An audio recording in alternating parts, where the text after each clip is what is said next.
ग्रामपंचायत कर्मचाऱ्यांना सुधारित किमान वेतन लागू करण्यात यावं, त्याचबरोबर राज्य शासनाच्या निर्णयानुसार 3,410 रुपये राहणीमान भत्ता लागू करून मागील फरकाची रक्कम खात्यावर जमा करण्यात यावी, यासह इतर विविध मागण्यांकरता कोल्हापूर जिल्हा ग्रामपंचायत कर्मचारी संघाच्या वतीनं आज जिल्हा परिषदेसमोर ठिय्या आंदोलन करण्यात आलं. मागण्या मान्य झाल्या नाहीत तर 18 ऑगस्टला पुणे विभागीय आयुक्त कार्यालयासमोर ठिय्या आंदोलन करण्याचा इशारा यावेळी देण्यात आला. दरम्यान ग्रामपंचायत कर्मचाऱ्यांच्या या आंदोलनाला काँग्रेसनं पाठिंबा दिलाय. विधान परिषदेतील काँग्रेसचे गटनेते आमदार सतेज पाटील यांनी या आंदोलनात सहभागी होत आंदोलनाला पाठिंबा दर्शवला. राज्यभरात सुरू असलेल्या ग्रामपंचायत कर्मचाऱ्यांच्या आंदोलनाला पाठिंबा देण्यासाठी काँग्रेस पक्षाचे प्रदेशाध्यक्ष हर्षवर्धन सपकाळ यांनाही कळवणार असल्याचं त्यांनी सांगितलं. ग्रामपंचायत कर्मचारी हे ग्रामीण विकासाचा कणा असून त्यांचे पगार थकवणं चुकीचं असल्याचं त्यांनी सांगितलं.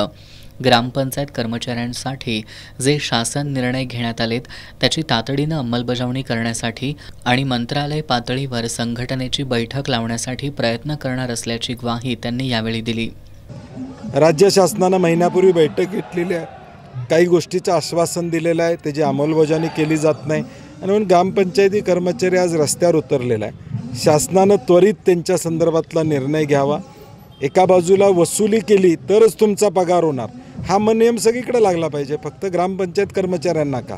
आणि म्हणून हा चुकीचे नियम आहेत, ते बाजूला केले पाहिजेत आणि त्यांच्या योग्य न्याय मागण्या ह्या सरकारनं त्वरित पूर्ण कराव्यात अशी आमची भूमिका आहे. त्यांना आम्ही विनंती करू की या संघटनेच्याबरोबर ताबडतोब बैठक घ्यावी आणि यातून मार्ग काढावा. संघटनेचे जिल्हाध्यक्ष सम्राट मोरे यांनी ग्रामपंचायत कर्मचाऱ्यांच्या विविध मागण्या गेल्या अनेक वर्षांपासून प्रलंबित असल्याचं सांगितलं. यावेळी शिवसेना उद्धव बाळासाहेब ठाकरे पक्षाचे सहसंपर्क प्रमुख विजय देवणे यांनीही या आंदोलनाला पाठिंबा जाहीर केला.